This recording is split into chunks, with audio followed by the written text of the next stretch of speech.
আর আল্লাহ বলছে, মনে পড়ে তোমাদের এই এই কাবার কাছে, কাবা ঘরের, আল্লাহর ঘর কাবার কাছে সর্বপ্রথম ঘর, কাবার প্রথম প্রতিবেশী আবু জেহেল।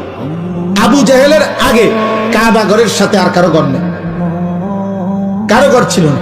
আল্লাহ বলেন এখানে ছিল আমি আল্লাহ। মক্কা থেকে মদিনাও না, মদিনা থেকে কমপক্ষে 450 থেকে 500 কিলোমিটার দূরে, মানে মক্কা থেকে কমপক্ষে 1000 মাইল দূরে আমি আল্লাহ এক পরিত্যক্ত, অব্যবহৃত, দুর্গন্ধযুক্ত একটি কূপের মধ্যে আমি এই বেঈমানকে ওইখানে ফেলাই দিয়েছি। যে এই মক্কার বাটিতে বাহাদুরি করছিল, কিন্তু বেঈমান আছে কূপে নিক্ষিপ্ত, আর গোলাম আছে কাবার ছাদে।